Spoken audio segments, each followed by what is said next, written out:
Bismillahirrahmanirrahim. Alhamdulillahilladzi nasara al-islam wal muslimin wa ahana al-kufra wal kafirin. Ashhadu an la ilaha illallah wahdahu la syarika lah, al-malikul haqqul mubin. Wa ashhadu anna sayyidana Muhammadan abduhu wa rasuluhu as-sadiqul wa'dul amin. Allahumma salli wa sallim wa barik ala sayyidina wa habibina Muhammad an-nabiyil amin wa ala alihi wa ashabihi wa dhurriyyatihi wa atba'ihi ila yaumiddin, amma ba'd. Yang kita hormati dan kita cintai para habaib dan para alim ulama, guru-guru agama, para muhibbin, hadirin dan hadirat rahimakumullah. Puji syukur selalu kita haturkan kehadirat Allah subhanahu wa ta'ala yang memberikan kita berbagai macam anugerah dan kenikmatan. Salawat dan salam kita haturkan pula kepada junjungan kita Nabi besar Muhammad sallallahu alaihi wasallam dan kepada seluruh keluarga, para sahabat, zuriat beliau dan pengikut beliau ila yaumil qiyamah.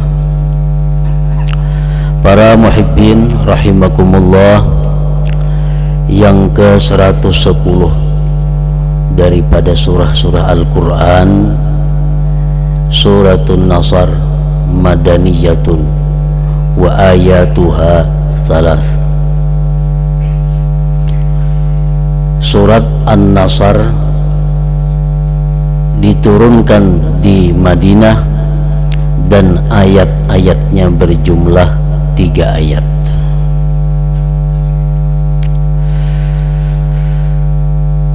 Di antara kalangan ahli tafsir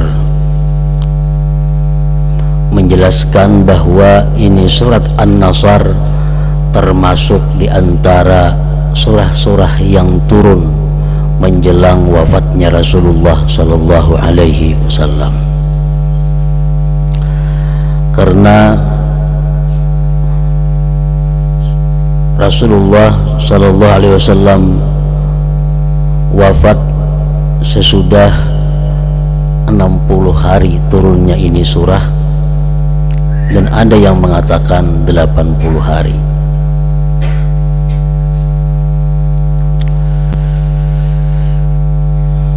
Surat An-Nasr artinya adalah surat pertolongan.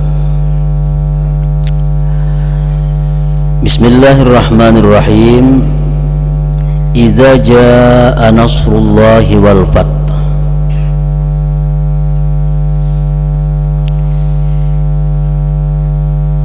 Imam Al-Qurtubi mengatakan idza bimakna qad. Idza itu artinya adalah sungguh. Jadi maksudnya sungguh telah datang pertolongan Allah dan kemenangan.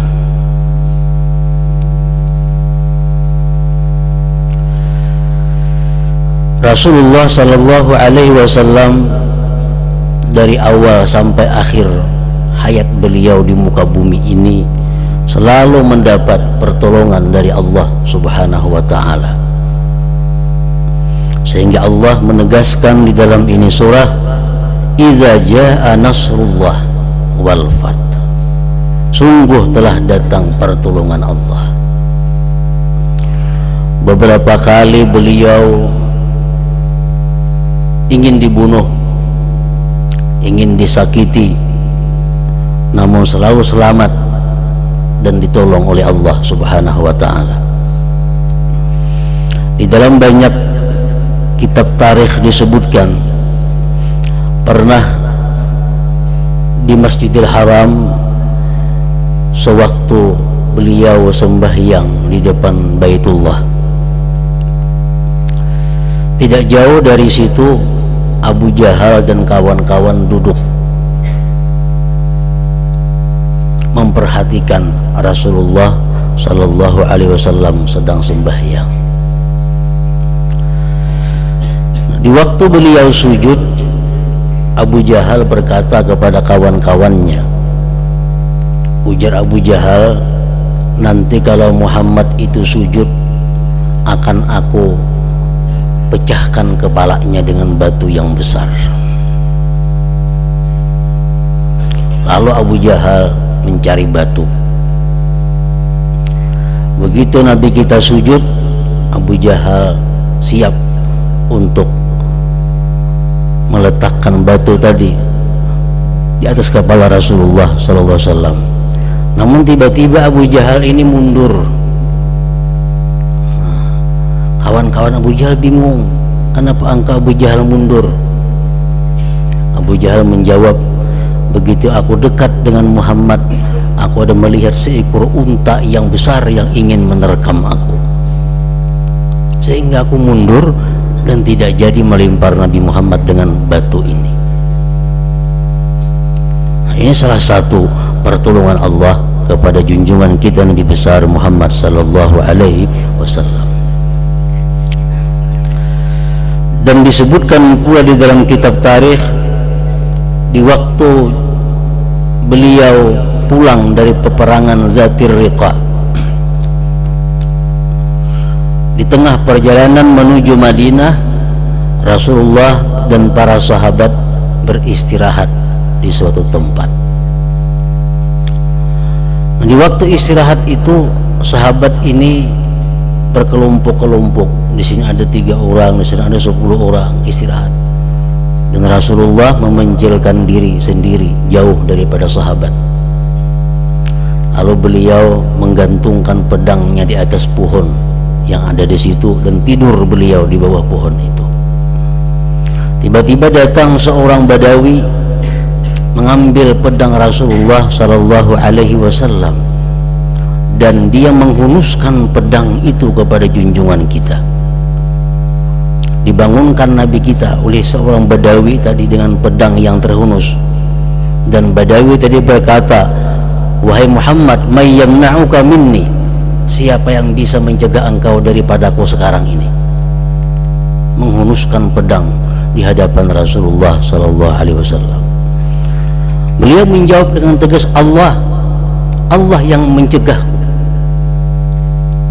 Begitu mendengar kalimat Allah, Badawi ini bergetar tubuhnya dan pedang di tangan tadi gugur. Diambil pedang itu oleh Nabi kita. Ujar Nabi kita, wahai Badawi, may yamna'uka minni. Nah, sekarang siapa yang bisa mencegah engkau daripada aku? Akhirnya Badawi tadi menyerah dan dilepas oleh Rasulullah sallallahu alaihi wasallam.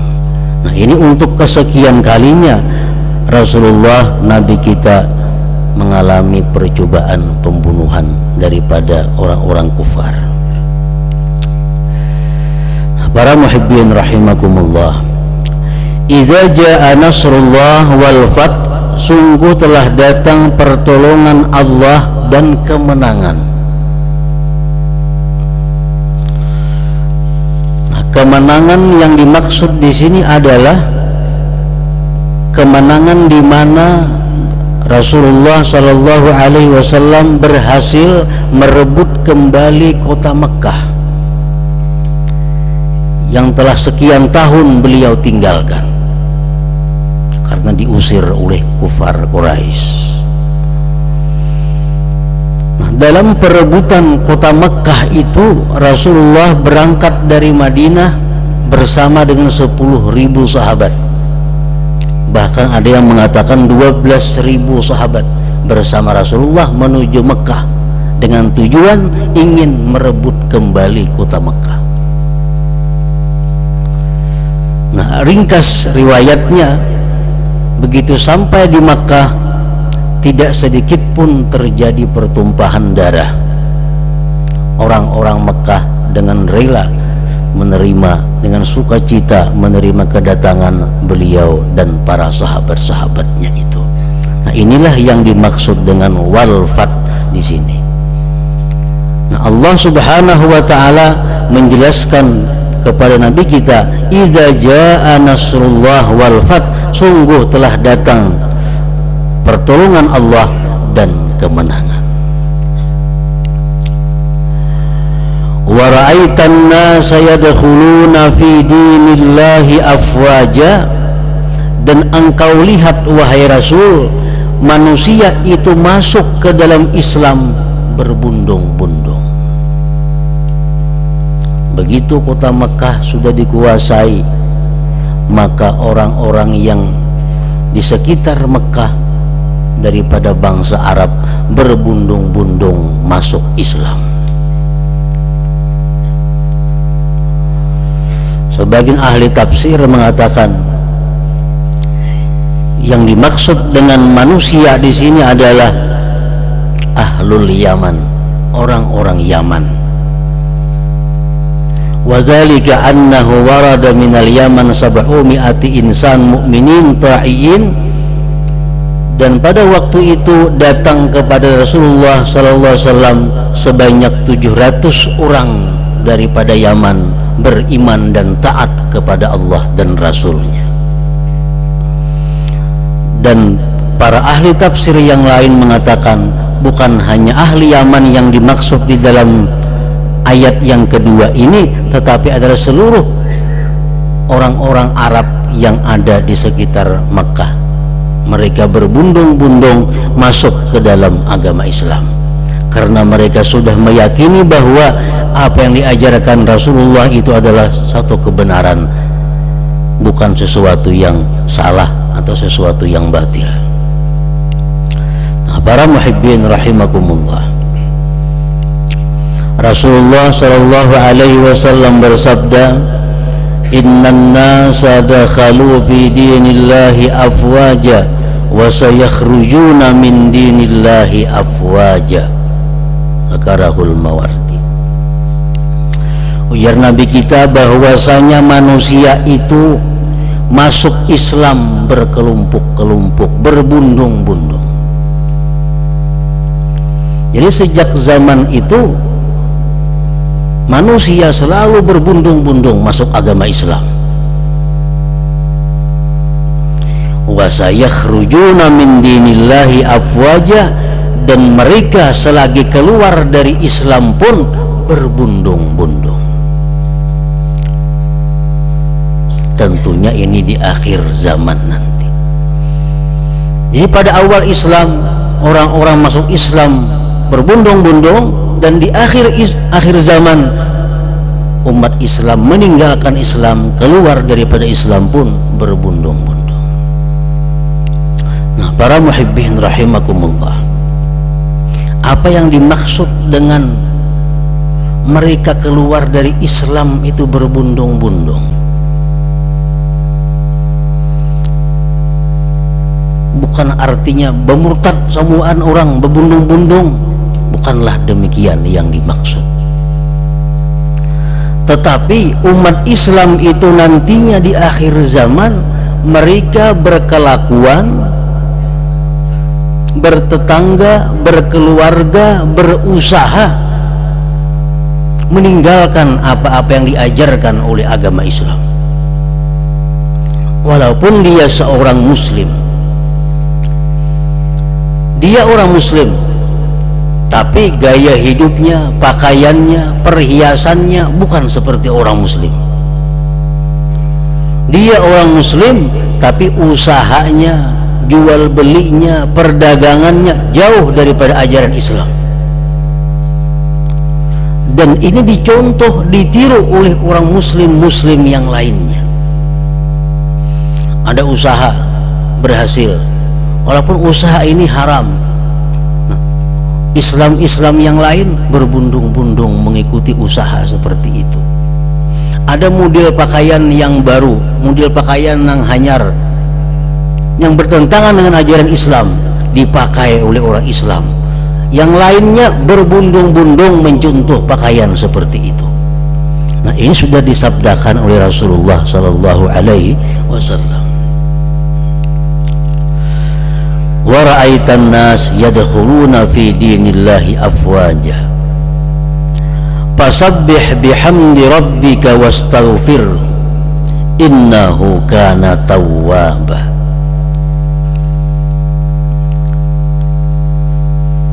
Bertasbihlah engkau wahai Rasul dengan memuji Tuhan engkau dan mintalah ampun kepadanya, sesungguhnya Allah itu maha menerima tobat.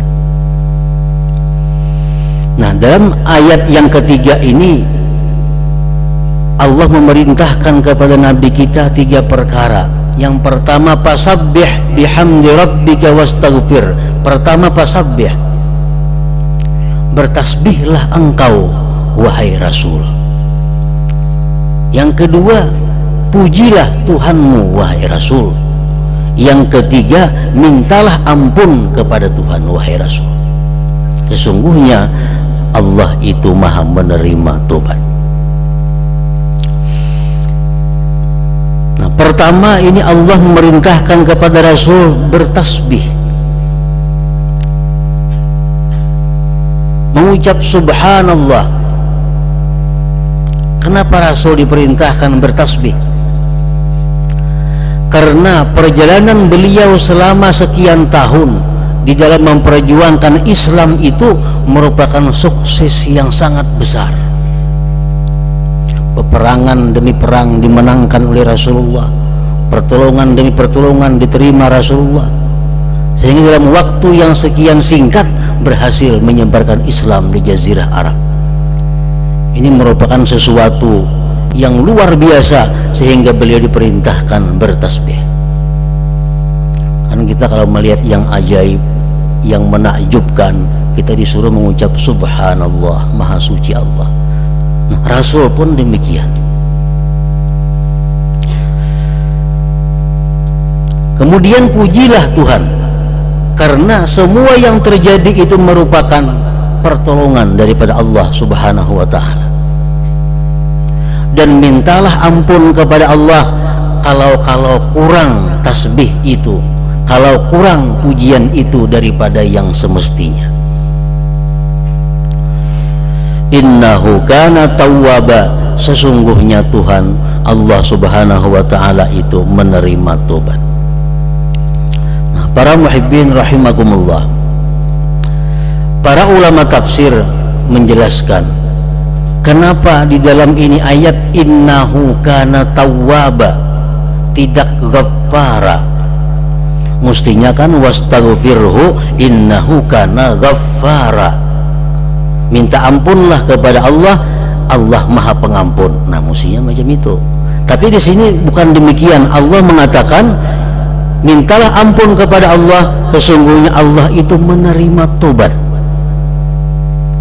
Mintalah ampun kepada Allah, Allah menerima tobat. Nah, berarti di dalam ayat ini ada perintah yang tersembunyi. Perintah itu adalah bila mana kita minta ampun kita kepada Allah, kita mesti tobat, mesti menyesal atas perbuatan dosa-dosa yang kita lakukan.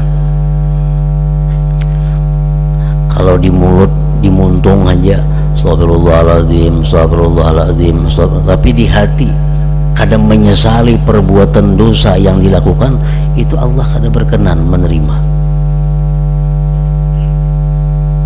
Bahkan kalau kita masih melakukan satu kemaksiatan, tapi kita di mulut mengucap astagfirullah, itu disamakan dengan mengulu-ulu Allah Subhanahu wa ta'ala.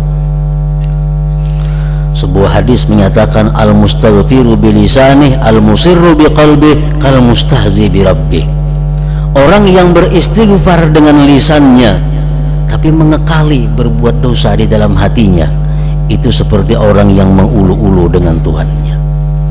Jadi kalau istighfar itu ingin bermanfaat, istighfar ingin diterima Allah, mesti dibaringi dengan tobat. Makanya di sini Allah berfirman wastaghfirhu innahu kana tawwaba, minta ampunlah kepada Allah, sesungguhnya Allah maha menerima tobat. Jadi kalau kita di mulut astaghfirullahalazim, aku minta ampun kepada Allah sambil menyesali dosa-dosa yang dilakukan, nah maka itu termasuk di dalam ayat ini. Allah maka maha menerima tobat hambanya itu. Para muhibbin rahimakumullah, Jadi fasabbih bihamdi rabbika wastaghfirhu, itu akan tercakup di dalam kalimat subhanallah wa bihamdih astaghfirullah wa atubu ilaih. Begitu ayat ini turun, Rasulullah mengucap subhanallah wa bihamdih astaghfirullah wa atubu ilaih. Karena itu perintah Allah, bertasbihlah kepada Allah, sucikanlah Allah, pujilah Allah, minta ampunlah kepadanya dan tobat kepadanya. Bila mana kita mengucap subhanallah wa bihamdih astaghfirullah wa atubu ilaih, maka itu merupakan bentuk pengamalan daripada ayat yang ketiga di dalam surah ini. Para muhibbin rahimakumullah, di dalam tafsir Al-Qurtubi disebutkan, manakala turun surat An-Nasr ini dan Rasulullah membacakan ini surah di hadapan sahabat-sahabat beliau, di situ ada Abu Bakar, ada Sayyidina Abu Bakar, Sayyidina Umar, Sa'ad bin Abi Waqqas, Sayyidina Abbas. Fafarihu wastabsharu, mereka gembira mendengar surah ini. Wabakal Abbas, cuma Abbas yang menangis. Paman Rasulullah menangis mendengar Rasulullah membaca surat ini. Sedangkan sahabat lain tertawa gembira, karena ini ayat menceritakan pertolongan, kemenangan, orang-orang berbondong-bondong masuk Islam. Sayyidina Abbas menangis. Faqala lahu Nabi sallallahu alaihi wasallam, ma yubkika ya am? Kenapa engkau menangis wahai pamanku? Kata Rasulullah. Abbas pamannya Rasulullah sallallahu alaihi wasallam. Faqala, berkata Sayyidina Abbas, nu'iyat ilaika nafsu. Ini surah merupakan kabar tentang wafatnya engkau. Abbas mengetahui bahwa ayat ini merupakan berita bahwa engkau akan dipanggil oleh Allah dalam waktu yang tidak lama lagi. Faqala, berkata Rasul, innahu kama qulta, memang demikian wahai Abbas, wahai paman. Sebagian ahli tafsir mengatakan 60 hari sesudah surah ini Rasulullah wafat, ada yang mengatakan 80 hari. Siti Aisyah radhiyallahu anha, beliau mengatakan bahwa Rasulullah sallallahu alaihi wasallam memperbanyak setiap harinya mengucap kalimat ini, subhanallah wa bihamdih astaghfirullah wa atubu ilaih. Dulunya kada pernah Rasulullah membaca seperti itu, tapi akhir-akhir ini Rasulullah membaca itu dan banyak. Subhanallah wa bihamdih astaghfirullah wa atubu ilaih.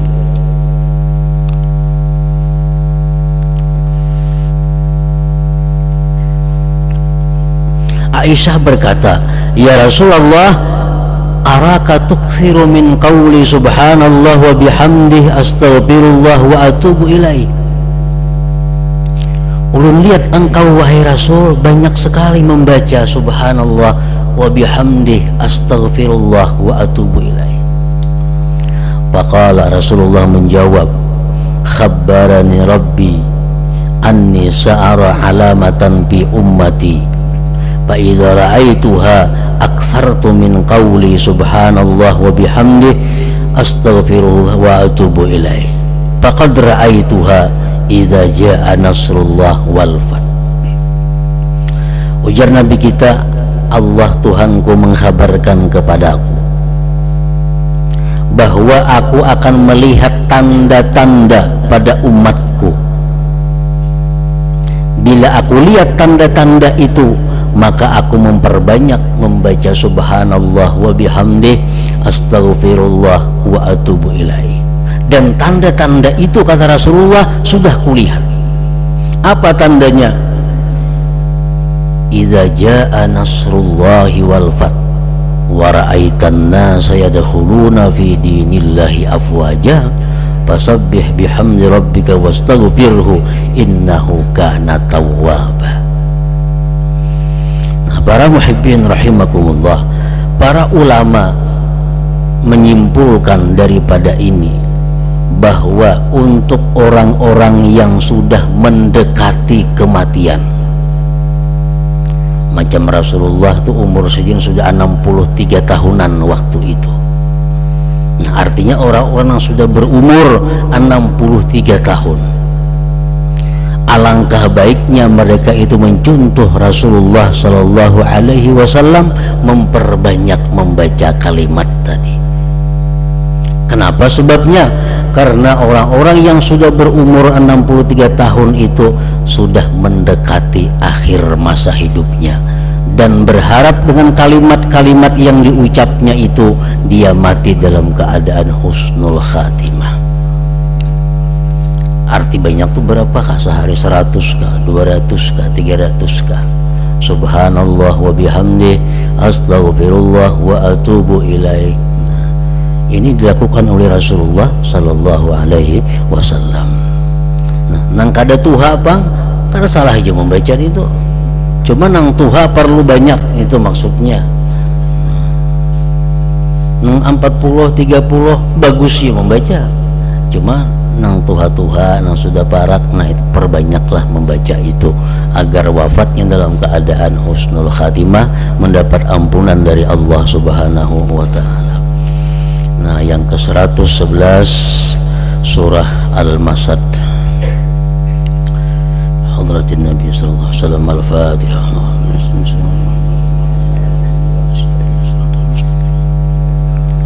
Shiratal ladzina an'amta 'alaihim ghairil maghdubi 'alaihim. Asyhadu an la ilaha illallah wahdahu la syarika lah.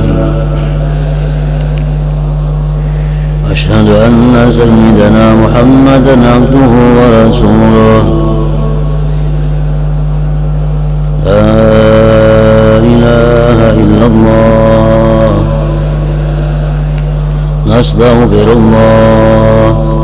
لا إله إلا الله نستغفر الله. لا إله إلا الله نستغفر الله. لا إله إلا الله ونتوب إلى الله. لا إله إلا الله محمد رسول الله صلى الله عليه وسلم. فيا أيها الرجل منه شفاعة صلوا عليه وسلموا تسليما. اللهم صل وسلم وبارك عليه وعلى آله.